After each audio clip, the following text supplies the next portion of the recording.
everybody. Welcome back to another exciting and new episode of the Viall Files. What do we call it? Going deeper or something like that? We call this Going deeper. Right? And they didn't, I don't know. People wanted to call it. Doesn't matter. Going deeper.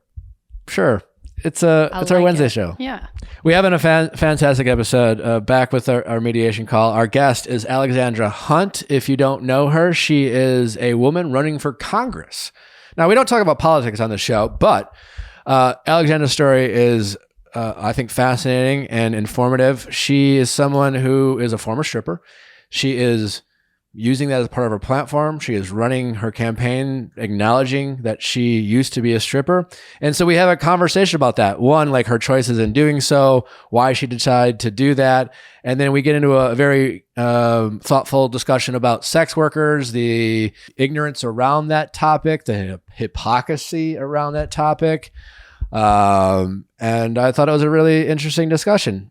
Certainly, we understand that there's a lot of opinions, I suppose, on this topic on both sides of the aisle. But on this show, we like to value people's rights and dignity and safety for whatever they choose to decide to be in. And if you're going to be a consumer of something, you should be, I don't know, understanding of the people who are giving you said content. Absolutely. Either way, I think it's a fantastic conversation that I had with Alexandra. We really appreciate her taking the time flying out here and sharing her story with us and having a conversation. I learned a lot. Hopefully you guys did too. And if you've ever wondered about that world, hopefully you will be more informed. Well, thanks for listening, guys. Don't forget to send in your questions at asknick@castme.com, cast with a K, for Ask Nick episodes or mediation. We want to thank the women who are getting their male partners. So far, we've only had heterosexual callers. Certainly would love some diversity in that arena. Or even friends, co-workers, siblings. But for the heterosexual relationships, thank you, ladies, for getting your guys to call in. The guys always think they're going to get crucified. Has yet to happen. In fact, sometimes it's almost like, it seems like we're going team male counterpart. Again, it's mediation. We're just trying to get these people on the same page. And that's why we didn't want to name it any type of like court or judge this, because we're not trying to render a verdict. We're not picking and a winner. Assign blame. We are just trying helping to enhance each other. empathy. On the Ask Nick, we'll tell you if you're dating a piece of shit and to break up with them. But that's a different episode. That's a different show. Anyway, send in your questions. We appreciate all the people who do that. Don't forget to subscribe, review us if you're listening to us on Spotify, just go in right now, give us 5 stars without even thinking. Don't think, should I give him 4? Does he really earn? Just give me 5 stars. Give us 5 stars, please. All right. Next week, Rachel Lindsay is with us. Hopefully, if she confirms, you won't want to miss that. If you thought she spilled the tea in her book, just you wait. Next week. There you go. Nice plug. Alexandra, thank you so much for coming. Thank you for having me. It's a real pleasure to have you. For the people who don't know of you, as I mentioned in episodes leading up to this, I think I discovered you on TikTok. You are currently running for office, Congress. Yes. And your part of your platform is talking about you used to be a stripper. Yes. And I was like, what a fascinating story. We talk a lot about dating and relationships on this podcast. We have people from all walks of life come on here. We're a sex positive show that doesn't like, we kind of like people from all different backgrounds. I think there's a lot of stigmas and assumptions about people who have stripped or who strip, and who would be no better to talk to than someone who's been in it. And what an interesting story. I think it's fascinating that you are running on the fact that you used to be a stripper. And I'm curious about that message. And I think it's, fascinating, certainly, and a lot to learn. So thank you for coming. Yep. Thanks for having me. I assume, like, back in the day, if you're running for, I know very little about politics. And my assumption is, well, if you're going to run for office, you do the background checks and you look for the good and the bad or whatever people perceive that to be. It's called opposition research. Okay, opposition research. And there clearly was a decision on the part of you or your team to say, well, I've done this and I think this is a good thing and I want to speak to it. And what was that dialogue like? And I'd love to hear like kind of that thought process.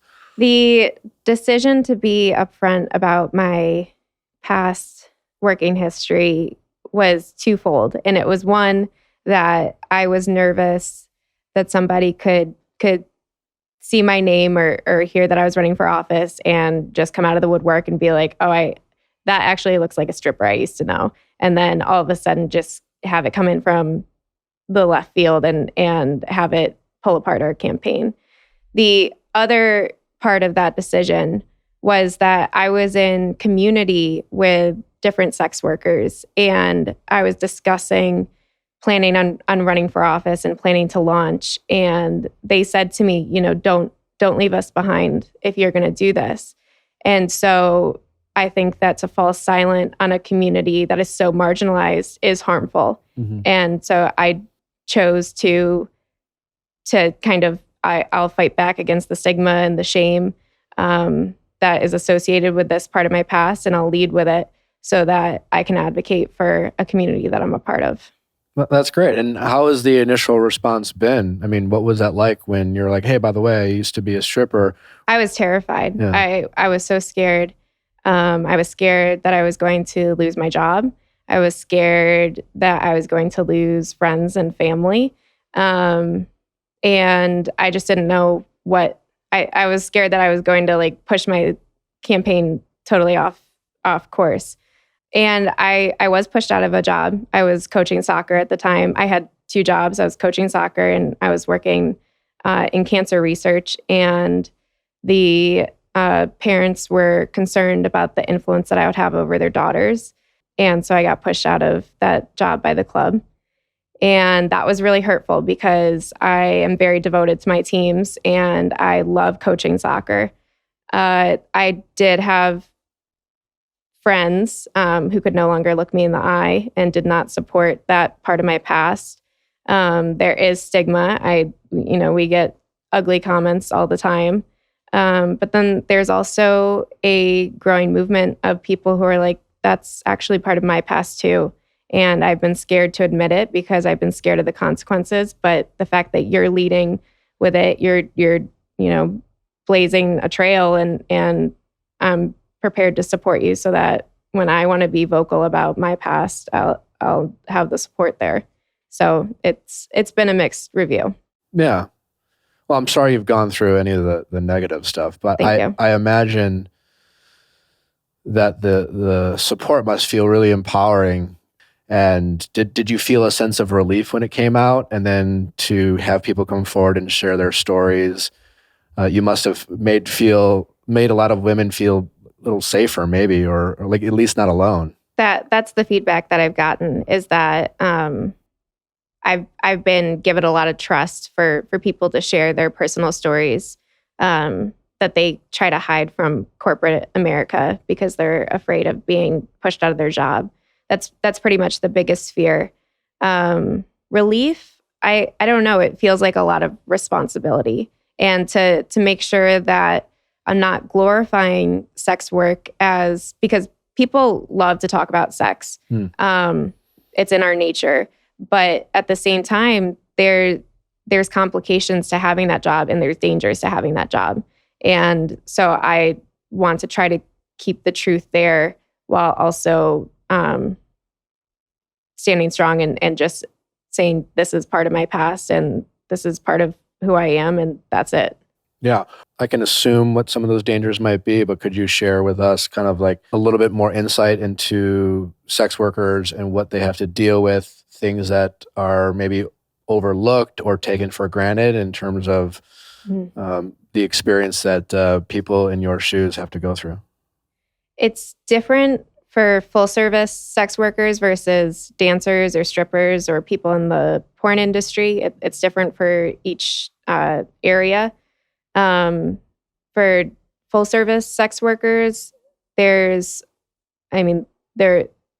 disappearing. They're being killed. The danger is very real, and they're treated subhuman. There's been some measures taken that have pushed full service sex workers further into the street, which is more dangerous, rather than online platforms that they can use to kind of vet who they want to meet up with. For strippers in clubs, you're more likely to be dealing with someone who might stalk you, and management who doesn't step in and protect you from aggressive clients. And the same thing for the porn industry. I am sure there are many things you'd rather be doing than shopping for insurance. Well, I mean, obviously, who wouldn't think that? Everyone listening to this podcast is nodding their head. But car and home insurance prices are going up in 2022. And you also don't want to be paying more than you need to. But you also need car and home insurance. Very important things to have. Well, the Zebra compares car and home quotes from every major insurance company side by side, giving you all the facts you need to make the right decisions. It's the fastest way to find the right coverage at the right price from a provider that you can trust. In fact, the Zebra saves people an average of $922 a year on car and home insurance combined. Plus, they do it all in just 5 minutes. So you don't have to waste time and you save money. What a win. The Zebra saves time and money in minutes. And show your support for the show by going to our special URL. That's thezebra.com/VIALL and get your free quote today. That's thezebra.com/VIALL. Well, again, the shorter the grass, the taller the tree. We're talking about Manscaped. And the best thing about Manscaped is men, we know. Men are disgusting. They're filthy creatures that when you're not looking will use your razors and your clippers to groom their stuff. They all do it. So if for no other reason than you want to stop your husband, boyfriend from using the stuff that you're maybe using on your body, get them Manscaped. That's like risky. There's germs. Well, they're doing it. I'm telling you, they're doing it. Ugh. They've all done it. Ugh. Every single one of them. And if they get Manscaped, you will give them a tool. They can go truly nuts on their nuts. They got nose and hair trimmers. They got some of the most comfortable underwear on the market. Absolutely amazing. The Lawnmower 4.0, this electric trimmer, is designed to trim hair on loose skin. Need I say more? So everything Manscaped is doing is perfect in the male grooming department. And your guy can look better, be cleaner. So get 20% off free shipping with promo code VIALL at manscaped.com. That's 20% off with free shipping at manscaped.com and use code VIALL. Join Cupid and shoot your arrow with Manscaped this Valentine's Day. You always hear how it's this massive money-making industry as a whole, right? Yeah. And so with money, there comes a lot of power and all these things. It's just kind of not talked about, right? Even though it's highly consumed by people. As a result, it sounds like, a lot of things are swept under the rug, or seems to be a lot of collateral damage with the people involved because there seems to be not a lot of insight into that world or how it operates, because it's almost like people just want to look the other way. It makes them uncomfortable. Yeah. I don't know, like OnlyFans has really risen in the past few years. Yeah. What are your thoughts on that? I don't know. I'm ignorant about, like, I know it exists. I know people are on it. I know some people, there's influencers on it who are just, it's a private thing for exclusive content. And there's adult content on there. But from the adult content standpoint, are you an advocate for it? Because to me, it sounds like it would be like a safer place. Because I got the impression like people in power would take a large percentage of the earnings that the sex workers were making. Yeah. And OnlyFans allows them to make a much higher percentage of the content. They control almost their content a little bit more. Are you familiar with what happened with OnlyFans and their adult content? I remember recently they banned it for a period of time and then backtracked. Yeah. So the ban, that push came from banks, and banks are often fighting sex workers. And it comes also from conflating sex trafficking with sex work and not understanding the difference between consent. There were credit cards who were trying to push off the adult content of OnlyFans, and there was huge backlash. And the stocks plummeted and people started to lose money. The people who, when you say people make a lot of money, it's not the workers usually. Yeah. And so they backtracked and have maintained their platform. It was because of the banks. Mm-hmm. Did not know that. I thought it was more like a PR thing of OnlyFans or something. That's what they argued, but that's what they argued. Yeah, but it changed. So what changed it back to them allowing it? It was the backlash, and the decline in the stocks. And did the backlash come from more the OnlyFans audience, the sex workers themselves? The sex workers themselves. Yeah. Okay. Oh, they were pissed. I don't personally have an OnlyFans, but a lot of them just were like, all right, I'm going to pull out of this platform now and find a sex worker run platform if OnlyFans is kind of going to jerk us around like this and not advocate for us when it's time to. How long ago did you I don't know, did you stop stripping? Mm-hmm. Okay. And how long ago was that? And what I'm curious about is I would assume that decision to stop, what is that like? And is it hard to get out of if you want to get out of? And what are some of the pressures that people in sex work are facing, the fears, the dangers, all those things when they decide they want to do something else and maybe they did it to pay for college or pay for whatever it is. Yeah. And then they get an opportunity, they don't want to do sex work anymore and try something else. What is that stage like? So I did it while I was in college. And then when I started grad school, I thought about stripping again. But I was planning on applying to medical school. And so I was really scared that I would see doctors that I was going to try to interview with to go to their school at strip clubs. So I didn't pursue that. It is hard to step away from. You can make a lot of money, and that can be a big pull to coming back and facing the dangers and the stigma. But I wanted to pursue medicine, and so I stepped away. I mean, what was that like when you stopped? Were there friends in the community who tried to bring you back in, or was that could you just stop and go? Did you feel like it kind of followed you along the whole way, or was it? My decision to stop was very abrupt, and it was just like ripping off a Band-Aid. So if I tried to go back to, if I had told management that I was planning on stopping because I was really starting to gain a good client base and get well known in that area, they would have argued with it and probably cut some deals and tried to push cash in my direction. But so I just ripped off the Band-Aid and I no-showed. And so if I go back, then there's probably like a $30,000 fine or something waiting for me if I want to go back to that club. So that's just one of the consequences of working with management at a strip club. And how do you think that industry could become more safe for the workers actually involved? I think you have to give power to the workers and have destigmatize sex work and decriminalize it and have just validate that this is work. And so these workers deserve a living wage. They deserve health care and protection from violent or aggressive customers. And that you don't have to do it all in the shadows. That's really the problem is that it's all in the shadows. It's all in the shadows. Yeah. Our audience, both sides of the aisle, conservative, liberal, and we'll get asked, a common question I get asked is like, do you think porn is cheating? Do you think going to my boyfriend went to a strip club or my husband, et cetera, is that cheating?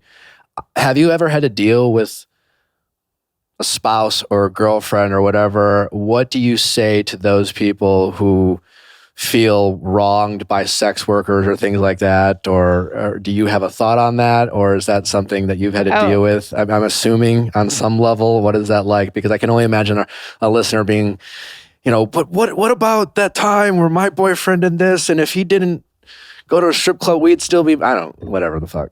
Well, I think that goes into how society likes to blame women for their problems. Like, I'm not responsible for who shows up at the club. I'm not responsible for how a man decides to spend his money, and I'm working. So, I'm doing my job.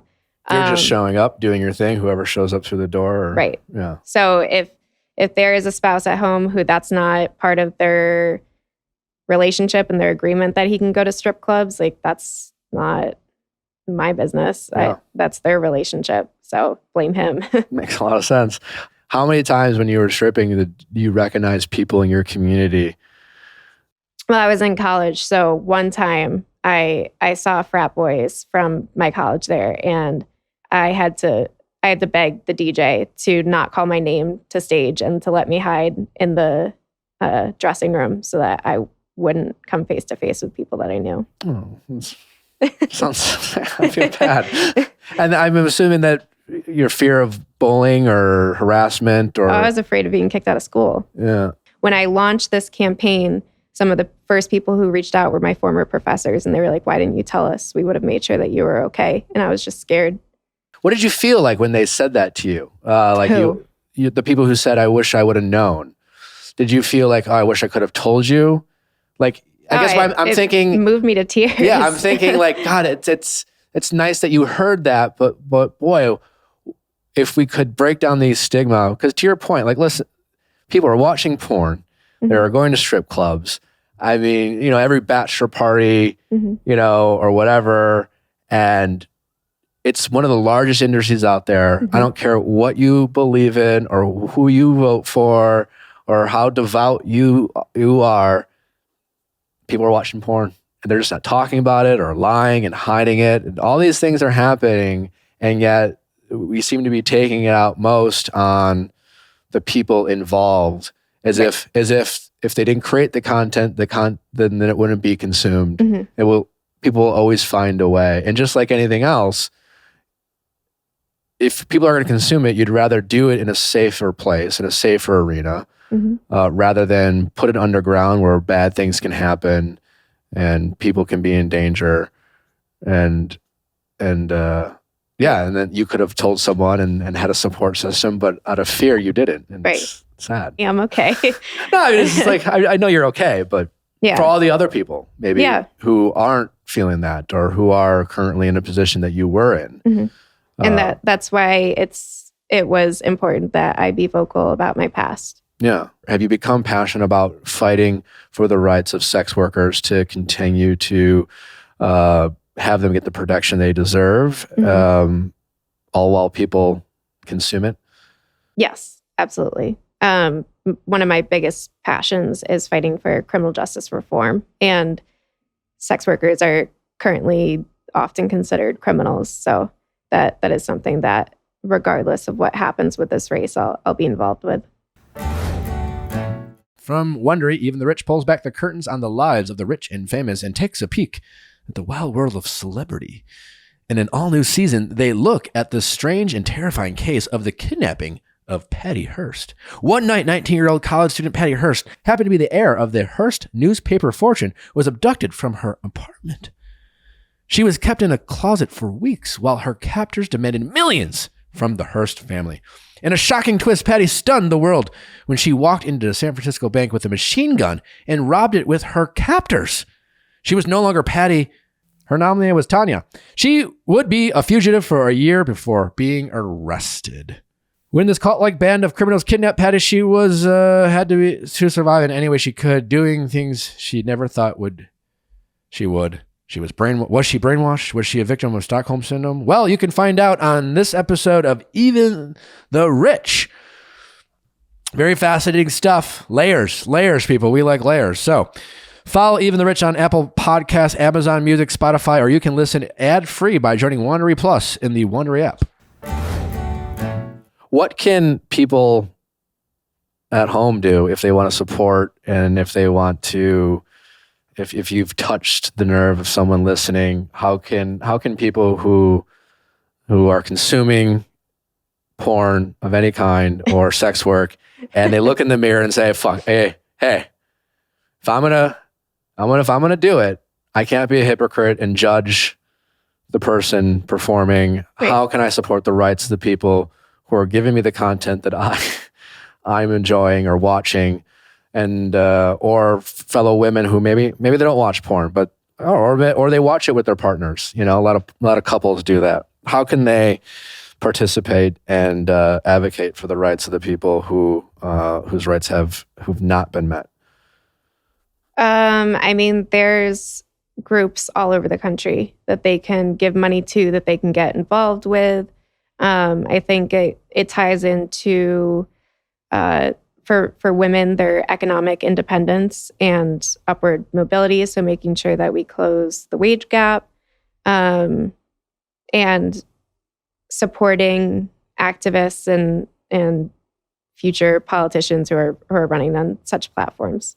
Do you think it's hard? I mean, how many politicians like yourself? You can stop right there. None. Yeah. That'd be my guess. Yeah. Mm-hmm. That's got to be the challenge, right? Because even I think the most progressive of politicians would still be afraid to touch that topic. Yes.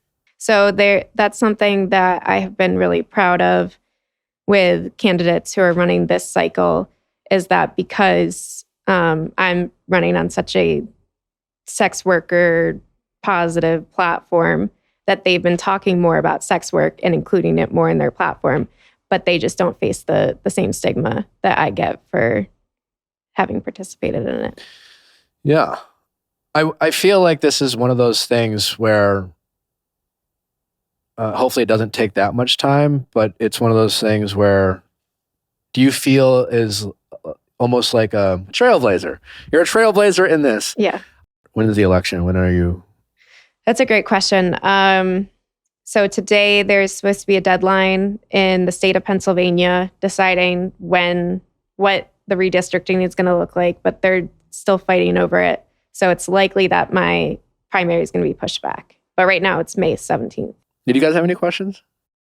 Yeah, I think it's really interesting the way you're using TikTok, because I think something that's like so present, I think right now in politics among all people is just there's this sense of people who do participate in politics and it's very partisan and divisive. And then there's people who I think disengage. A lot of it has to do with this sense of like both sides are wrong. And with TikTok, it feels like you're really extending an arm to people who might be more disengaged from politics. And I'm curious like how you've crafted that strategy in doing that. So I get asked by so many different groups who are trying to figure out TikTok and how to use it for activism. And I don't have a good answer. We're trying to figure it out too. And we are trying to draw in young people and draw in people who aren't typically our super voters who come out every time, but get them involved because we need them involved. And we're really at a tipping point in this country of going one direction or another. And so we just need more voices and more people getting involved in voting and understanding the importance of it. We sent out this questionnaire to some of our guests, which you answered. Mm-hmm. And I really loved some of your answers. Do you remember what you wrote when we asked what's one area where women could be more empathetic towards men? There's a lot of toxic masculinity out in the world, but I believe it comes from a lack of framework and examples within our society of how to be healthfully masculine. So I tend to blame the environment before I tear into any individual. I try to praise men who are feminists in my life so they can encourage other men to be more like them and follow their lead. So thank you, Nick, for having majority women on your show. Right? You're My a feminist, pleasure. right? Oh, yeah, 100%. Yeah, I think feminism is more of like a mindset because men can be feminists. Sure. And I mean, I understand that you believe that men and women are equal, but it's more of a how do we get to that equality and how do we move forward together? And it's like a rise by lifting others sort of mentality. Mm-hmm. And so when you have a platform, which you do, and you're having a majority of women on, you are growing your platform, but you're also lifting others with you. And that's feminism. Great. I didn't think of it that way, but I like that. I like that definition. I also, because I feel like sometimes I always get like, and well, the three of us will debate this, but whether it's politics or just society, dating and relationships, it feels more divisive too. Technology seems to be radicalizing people. And so whatever the topic is, it seems to be harder and harder to connect with people and it just feels like it makes your job harder. Yeah, I mean, if you want to get into big tech and all the problems that they cause, that I'm happy to talk about that. I have a digital. I'm worried about it. Yeah, yeah, a digital platform. You should be worried about it, because what they do is they push forward harmful rhetorics and they do it for clicks and views, and you're going to be more engaged with something that pisses you off because you're negative you're going to get in that fight in the comments section or whatever, and that draws people in, so it makes them money. And there's no kind of like ethical constraint or responsibility that they take for not pushing harm and harmful rhetorics on certain groups that already face a lot of that violence. Great. You down for some mediation? I'm very interested to see how this goes.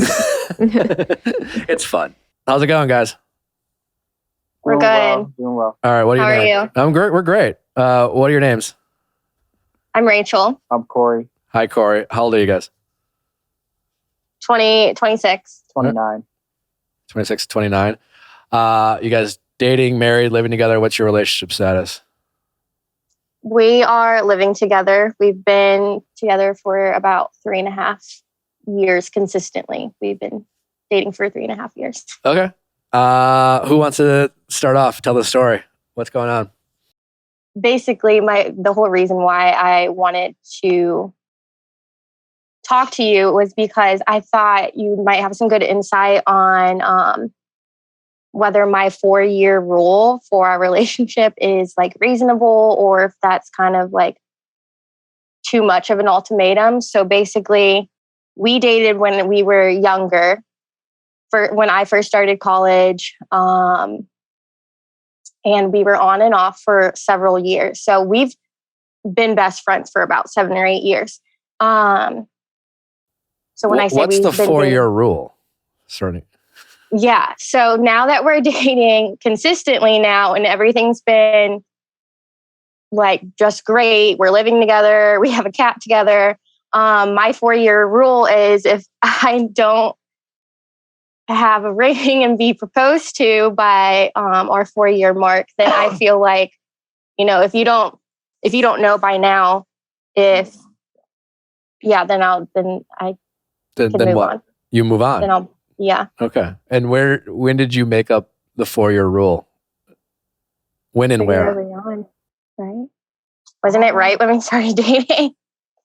I don't know. I remember it more so when we were talking about moving in together. I wouldn't say.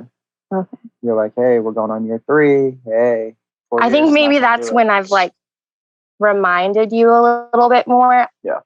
I remember it as like I put that rule pretty early on just because we did date like beforehand and like we know everything there is to know about each other. And so yeah, we dated when we were younger, first starting out college. We broke up for a few years, and I mean we kept in contact and stuff like that, but then we started dating again 3 years ago. Okay. Yeah.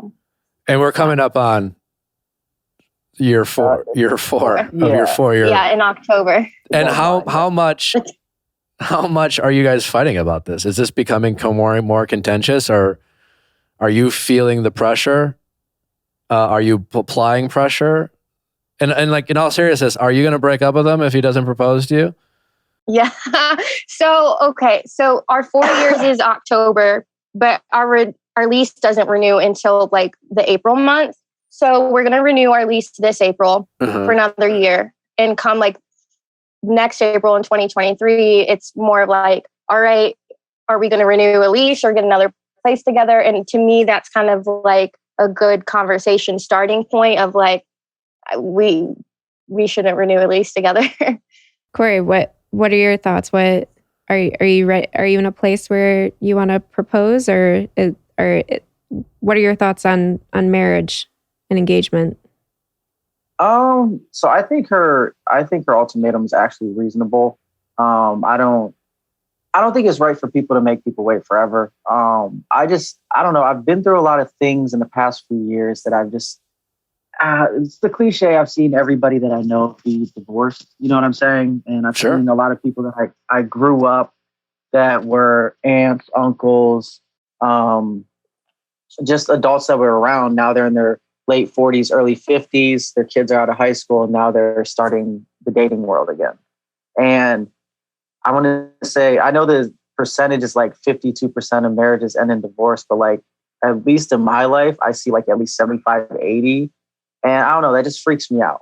So I have that in my mind. And I don't feel like I'm not established or successful enough right now to start a family. Because I don't want to bring kids into a world that have to struggle for things. We both kind of grew up poor, and I don't want my kids to like need for the same things I did. I kind of want them to have like a good head start when they're born. So you have a 4-year rule. Do you have another rule for children after marriage? No. For me, like I used to be a person that like never wanted kids, never wanted marriage. It was always like just not for me. And long story short, I ended up living with like my pastor and his wife and their family. And I saw a dynamic that became obtainable to me. So in that time, I grew this strong desire for a family, for a marriage, just to start off with, really, to have my person, really. And I knew that was something that, is for me and that like I can do. And so that's been a strong desire. So I don't necessarily have a rule as in like children. And I think I don't even think that would be like an issue if like how many years until we have children after we're married, because like we both kind of want to be parents like soonish. It's just a matter of like, are we going to be parents in or outside of a marriage or at all? Sounds like Corey is more focused on, hey, things can change. He's being more pragmatic about this situation. You're being a little bit more optimistic about the situation. I don't think either's wrong or right, but I think it just kind of speaks to like conversations you guys might want to have about conversations you'll need to keep having, right? Just because like the fact that you went from not wanting to seeing yourself to have kids to now seeing that is this kind of recognition that things can change. Right. And relationships often don't work out because we assume things will never change, and they change, and then we don't want to face the reality of that change. And just like recognizing that, I think sometimes can go a long way with a couple, because like, I mean, your 4-year rule is kind of silly. I think so. I mean, is that okay for me to say to you? Do you recognize it's a little kind silly? I mean, yeah, that's your opinion. That's fine. To go back to Corey talking about wanting to be in a place of economic stability so that he can provide for his family. Do you see how you have a timeline of 4 years and that is your marker? But for Corey's, his marker is some sort of economic marker that he wants to achieve before he proposes and starts a family. And do you think that you could find a way to the both of you get to that economic marker so that he can feel comfortable having that stability for the two of you? Because I mean, you're both saying you have a good relationship and you're happy, right? Yes. Yeah. So it sounds like you want to be together, and it's just you have different ways of measuring taking that next step. Yours is time, his is economic stability. I guess fear of the unknown a little bit too, right? Yeah. And and also like and what I mean by silly too is it seems like you guys really care about each other. Like seems like you guys want to make this work. That seems to be something you guys agree on. That's great. I'd hate for you to break up with him because he's feeling angst about the future, whether it's his economic situation or there's just like a fear of like what happens when things change. How are we going to still feel about each other? And you're just like, no, 4 years, and do you want him to propose to you if he felt angst about the future just because he was afraid to lose you? Yeah, absolutely not. I guess my like logic or reasoning is more so like, how do we measure like when you feel ready? Like, how do you measure that economic status or whatever it is, and like how long is too long? Like I grew up in a household where my mom her boyfriend didn't propose to her for 8 years. And I saw like what that did to her and how upsetting that was, like, emotionally for her. And I kind of just like have a fear that I'm just always going to be the one waiting. Sure. That makes sense, but also also you can understand why you're a little more sensitive to that topic than someone else, because you saw your mom, suffer a little bit for it, or affected her mental health, and she was sad about that. But you just want to be careful not to bring that into your current relationship. Well, I understand that you've been dating for a period of time, and you were best friends first, so it sounds like you have a really solid foundation. Oh, I think I come from the opposite side, because like she said, her mom had to wait, but my mom was like a teen pregnancy, and then she felt like she had to get married, and then that marriage ended in complete disaster. Same thing happened to my sister. My dad, my stepfather had an early marriage too, where he got married very early and then they were divorced like a year later. So like, I see a lot of people who get married very early, and then I see things fizzle out or end tragically, like to where the point where you're fighting over kids, or you're not letting people see kids on the weekend and stuff like that. And I don't know, like, I know 4 years is a long time, but at the same time, like, even my family's like, hey, you got to marry her. And I'm like, guys, take it easy. You're all divorced. Well, it kind of just depends on what you guys did in those 4 years. And I don't know, like people could just be like, I don't know, maybe you guys just like traveled and never talked about the future, or maybe you guys, it all depends. Rachel, what matters more to you? And I'm curious, is it the ceremony or what marriage means, or is it just having the stability of a commitment? I like the stability of a commitment, like that affirmation that like I'm always going to have him to turn to, really. And like, I know I have that now, but it doesn't help when you have outside pressures. I mean, every time we go to any family member's house or event, it's always one of the main topic of questions for the two of us. And I don't think that helps my like own concerns and worries either. Have you guys talked about, forgetting about like marriage, have you guys talked about your beliefs on a future together, raising kids, handling money, roles and responsibilities, who would do what when? How do you feel about certain things? Like, how much do you guys talk about that type of stuff as it relates to your future? I would say a fair, yeah. Like, there's always like situational conversations that get brought up, and we're like, what would you do in this? And what do you think about this or this like style of things? I will say we both have an understanding of how each one of us would function in all these many different roles. So, I mean, for myself, I don't know if you disagree, but like, I feel like I have a very good understanding of like how Corey would act within different situations, different roles, different environments. And would you say vice versa? Yeah, I would say so. The thing that worries me right now, I've been working 7 days a week for about 3 years now. And as much as I want to have like a kid and a family, I know that she needs a lot of attention, not trying to make that like a slur or anything, but like she likes company. So like she gets frustrated when I'm not around all the time. And that worries me. And also, like, I want to be a dad that's present. I don't want to be one of those dads that's always gone because I'm at work or something. I want to be a coach for my kids if they play sports, or I want to come home and help them with their homework and stuff. And right now that's just not feasible. And I just don't want to be a dad that's not present because I'm trying to pay the bills. It seems really fair. Yeah. Mm-hmm. So hearing him say that, Rachel, what's that make you think and feel?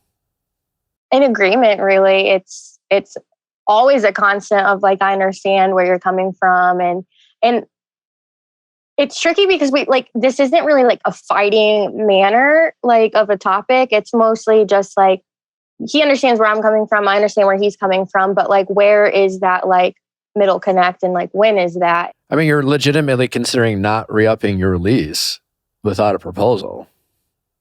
Sounds Considering. It sounds Yeah. kind of serious. It sounds serious because everything else seems like quite lovely between you two. Like, seem like we just started talking to you. Corey, do you want to get married someday? Yeah, I do. I'm kind of a little different now because when I was younger, I was like, I want to be married by 25. Sure. I can't wait to have kids and stuff like that. And I do want to be married. I'm very cautious and hesitant about it just because I've just seen so many people get divorced. I saw it growing up, and I've seen it even more frequently in recent years. So I think as much as I should put myself in other people's shoes when their situations come to like relationships, it still scares me because I know that, people change. I'm a totally different person than I was 5 years ago. And I don't think anybody who's divorced saw it coming. I don't think anybody was like, dang, I can't believe she ended up being a totally different person after 10 years. And I think that's only natural. So that's something that stays in my mind for sure. What's wrong with divorce? I feel like it's a failure. I don't want to say people who are divorced have failed or anything, but I feel like when you get married and you start a family, if you have to end up breaking that family up, I feel like in some way that's a failure. Just from personal experience, like I said, I don't want to call anybody a failure or anything like that, but I don't want to. It's something you want to do once. Yeah, I definitely don't want to be like a part-time father or anything, only get to see my kids half time. All right. Do you think breakups are a failure? Do you see them that way? Yeah, I tend to look at them that way. Instead of just people growing in different means and different ways, and they grow apart? Yeah, I mean, I see that like rationally too, but then there's been other breakups where I'm like, dang, I could have done this. I could have been more sensitive towards that or something that could have helped. You could say that in your relationship though. Yeah. Right? I mean, we can always do better. Yeah. But yeah. I think the thing with dating and relationships, most people view like a failure because it's the loss of their time, their investment. They see it as a waste of time. But they learned. I agree with you on it. Shouldn't be thought as a failure, but I think we personally feel that way in the moment. Have you guys considered like couples therapy to talk about this topic? She does. and why not you? I just haven't. I don't know. I haven't thought about it. Now, I'm curious, when you say, Rachel, when you brought it up, and I think that's great, are you doing it because, and I don't, try to be honest, are you doing it because you're hoping that therapists will convince him to get engaged because you think, No. or okay, you're just trying to get on the same page. Okay, good. No, and that's the thing is like, I love him so much that like that's why I don't want this to be looked at as an ultimatum, even though like it is when you get down to the definition. But I don't ever want to pressure him into a situation, but I also want to make sure like I'm taking care of myself at the same time. But you could get engaged, get married, and he could wake up one day and be gone. You can't prevent something from ending. And the only thing that a marriage will do is certainly make it harder for you guys to break up, and it will require lawyers and it'll be messier and all those things. But you can't prevent heartbreak from happening if it's going to happen. I guess it's also for me like I was saying earlier, it's just that affirmation that like you're going, as you just said, like he's not going to be there forever or something could happen. But like, it's an affirmation that like, you're here, you're going to be here for like my life. Is there something Corey could do? And let's say he's just like, listen, I'm just not in a position to get down on one knee. I can't get the ring I want to get you or whatever it is. I'm still not sure. Whatever it is, I'm not there. Is there something Corey could do to still commit to you in terms of like his words of affirmation of like, you're the woman I want to marry. If I don't want to put your words in your mouth, Corey, but I'm assuming you guys have talked about this stuff. Like, is there anything he could say to you about that this is the path he's on, but he just wants to get into a place that doesn't feel like it? Think about like these ultimatums that you don't want to be ultimatums. Like once they're said, you can't like unsay it, Yeah. So if he gets engaged to you before this lease is up, I don't see a world where he can't feel like he did it partly because, or even you, that it was part of your ultimatum. Yeah, it's not being born out of a place of love and commitment. It's being born out of a sense of urgency and fear of losing you. And I do feel like that will be something that you will have to deal with in the future, because once things settle, and there might be a period of bliss and like enlightenment of a honeymoon phase because you're engaged and excited, and Corey is like, yeah, this is great. But at some point, if things go bad and you have a hard couple months or years, or you have a struggle, maybe Corey loses his job for a period of time, something happens, I don't know, there's a recession, and he feels this pressure or angst, that energy might be directed towards you, as call it resentment, for feeling like it's not something he really wanted to do, or et cetera, et cetera. I would just be careful about that. And I would, and that's a good point. I definitely wouldn't want that. But I think that we're both saying that Corey has some concerns that need to be heard, but you're also expressing needs that you need more affirmation. And maybe it's not words, but what would make you feel more secure in your relationship that this is that he wants? I mean, Corey, you want this for the long term right now? Mm-hmm. Yeah. What do you need besides a proposal? No, yeah, I guess just that understanding that affirmation is like, for the longest time, whenever marriage did get brought up, it was like, he didn't know if it was with me. So for the longest time, I'm like, forget that you just like want to be married, but like, could you see that with me? Like this was at like a 2-year mark. And that was like the scary thing for a while, was just like, you're saying that you possibly want this one day, but you're not even sure if it's like with me. He said that to you. Yeah. Okay. But is his tone different now? Like now he knows? Has that changed? Or is it still unclear? Yeah, no. It's changed. It's clear. Well, there's two different ways to look at that, Rachel. You can be upset that at one point 2 years ago he wasn't sure. Yeah. And even though you wanted him to be, but he is sure, which shows progress. It shows that he can be at a place at one point, and it shows that he can grow, just like he can one day be ready for an engagement. Yeah. And Corey seems thoughtful, like it sounds like well-intentioned.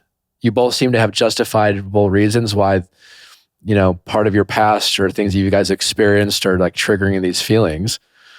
Yeah. So it doesn't sound like someone who can't get to where you want him to be, because he used to be at a place where you didn't want him to be, and then he got to where he wanted to be, which is knowing that he does want it to be you. And that's a positive sign. No, that's a good point. And I don't think when you like word it like that, I don't know if I've ever really given him that credit from like not thinking one way and then developing that. So yeah, I mean, that's completely right. Like that could be a developed. That's kind of the whole point of dating and getting to know each other. I mean, I say this all the time. You listen to my show. People will start dating, they'll fall in love, and they'll make all these promises and have this honeymoon phase, and then they will base their entire relationship off of the crazy shit they said to one another in their first few months, and apply all this pressure to the relationship, as opposed to saying, I really like you, I care about you, I'm excited, let's see where it goes, I'm not there yet, I hope I can get there. And sometimes we don't like to hear, I'm not there yet, and we'll see that as a negative rather than like a thoughtful response to we talk so much about like love bombing and things like that, where people are saying things that they don't really mean. And to me, it seems like the words of I see this now would feel a lot more sincere than someone who's been like, I've always known, and I would put a little more trust in those words that came from Corey than a guy who every time you asked, do you know it's me? Do you know it's me? And he was just like, yeah, no, totally. Because he had the guts to one time tell you it wasn't, or he wasn't sure. And that probably was hard for you to hear. And sometimes establishing trust in a relationship is having the guts to say to your partner things that you know might upset them and they don't want to hear, but you say it because you want to be truthful so that you can work through those things. And that seems to like a good sign to me. Yeah. And he's always been truthful and very... Yeah, I'm not much of a love bomber. No, I'm not suggesting you are. It's quite the opposite. I think what we're seeing from Rachel is that she needs a little more affirmation from you. Like she can give you from her, you need more patience as you grow into this expectation that she has kind of pushed upon you. And she needs from you more affirmation that you are doing that growing and at least being vulnerable about that growth and that you want that future with her. Is it a very silly safe to manner. say, Rachel, you'd like to see Corey talk a little bit more about the future or bring this up or get a little more forward thinking about some of the conversations you have? Yeah. No, and I think even taking it a little step further, because we dated when I was younger. I mean, he broke up with me like very abruptly out of nowhere after a year. And it was very like out of left field and unexpected. And I guess like I try not to bring like that fear from when we past dated into the relationship. But like, I mean, that does like is an underlying like feeling too. Here are my final thoughts, and Alexandra can add to anything I'm missing. But I feel like there's a lot of good here. You guys are communicating. What the best part from what I'm hearing is there's a lot of reasons from what you guys have shared with us to like validate what you both are feeling, right? Like you've had experiences, Corey, from your past that make you skeptical, resistant of like trusting love in general. You've experienced, Rachel, your mom have heartbreak over like a guy who just kind of strung her along. Your own specific relationship, you have a little bit of trauma from dating as like young adults. And yeah, you try to recognize that you were young, but like, fuck, you can't forget that one day he just broke up with you and broke your heart, you know? Mm-hmm. These are all things I think you guys can work through. Why I think couples therapy could go a long way to helping you like identify these things, both as a couple and even as individuals. Like it sounds like maybe you could work through whatever those feelings you developed through experiencing what you experienced with your mom and you vice versa, Corey. And like, these are all things that like, honestly, before people get married, I think it's really healthy to like try to like address these like insecurities and trauma and things from our past and things we picked up from our parents, because eventually you're going to deal with it in your relationship somehow, either directly or indirectly. And it would seem a lot smarter to like be present, talk to someone who can really help guide you through those things, give you some tools to like recognize these things, because when they do come up, you want to be able to name it, recognize it, and then call it what it is and deal with it, rather than not recognize it and then project some sort of insecurity onto the other person, call it something else, fight, not listen or hear each other. And in the short term, Corey, try to be a little bit more like attentive, less goofy, and just like try to give her a little bit more, you know what she wants, right? Don't say things you don't mean, but talk a little bit more about the future. And maybe I don't know, maybe you're a little hesitant to say anything because I don't know if you're afraid of it used against you in the court of law, so to speak. Well, if I talk about the future, she's going to hold me to it, et cetera, et cetera. So maybe just recognize that, always make it easier for your partner to try to open up if they have a hard time opening up, because sometimes I think we're afraid to do that because we're afraid of how it's going to be received and them using it against us in the future. But I don't know. I would just recommend couples therapy more than anything, because it seems like you have a lot going on there.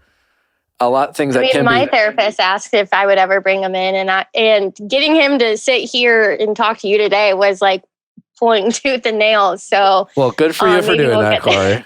Yeah, he definitely stepping out of his comfort zone today, and I think I just honestly thank you just for an insight of different ways for me to think, because he came in here with the impression he's like, I'm going to get crucified. It's just everything's going to be against me. And I think that was the exact opposite. So if anything, it helped both of us really calmed down both of our anxieties.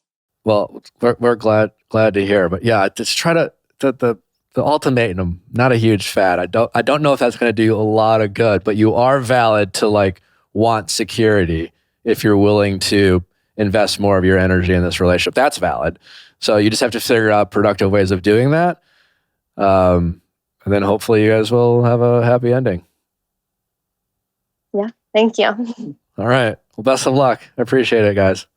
Thank you. Have a good day. All right. Take care. Yep, You thanks, too.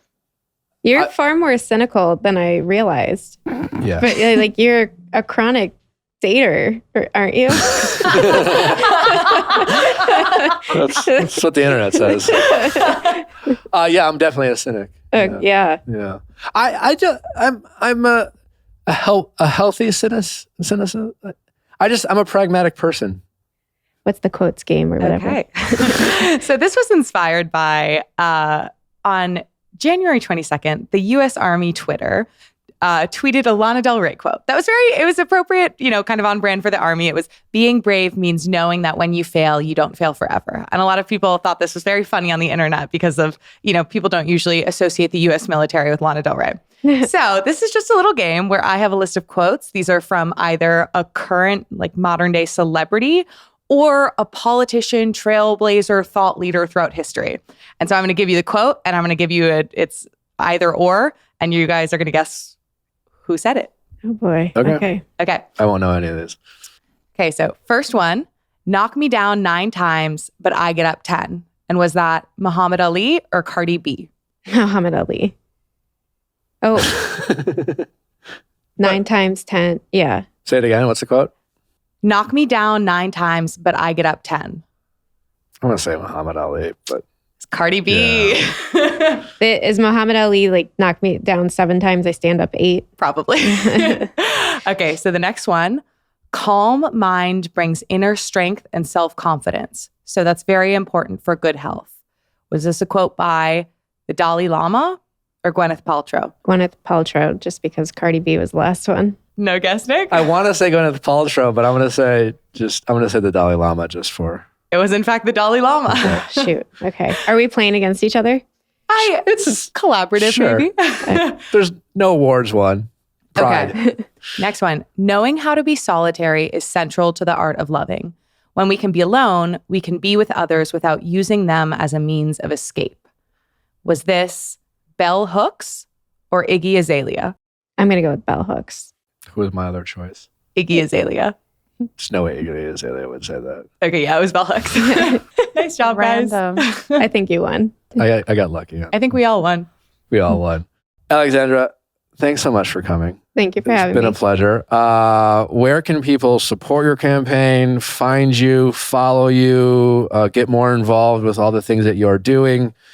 Please let them know. Our website is huntforcongress.com. Spell everything out. Our Instagram is Alexandra Hunt for Congress. Same for TikTok, same for Facebook. And our Twitter is @hunt4Congress. And we are looking for volunteers and supporters, small dollar donations. So Also, we'll put all that information on our episode description. And so if you're in the car listening and you don't have a pen and paper, you can go ahead and click at our episode descriptions will be all there. If you want to support anything Alexandra's doing, thank you for coming. It's been a pleasure. Thank you for sharing your story and your insight, especially on sex workers and the rights that they haven't had. And I think we can all agree that there's a lot of room for growth in that area. And appreciate you sharing that story. thank you for having me. Thanks for listening, guys. Don't forget to send in your questions at asknick@castme.com, cast with a K, for your Ask Nick episodes and your mediation. Want to thank all the guys who are agreeing to go on, because it's always the same story. They don't want to come on. It seems to be the women in the relationship are asking them to come, but so far we're right down the middle. The guys always think they're gonna get, as Corey said, crucified, but that's not our intent. No. It's not our intent.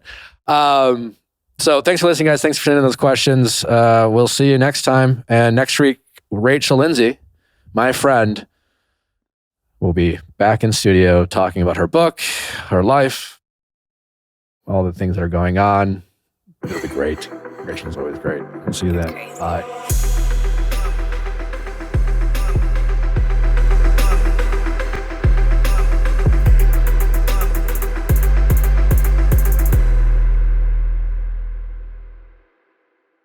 Hey guys, thanks for watching, but before you go, make sure you like, subscribe, and ring that bell so you don't miss any future videos like our Mondays Ask Nick for your favorite relationship stories and advice, and our Tuesday Bachelor recaps. See you next time.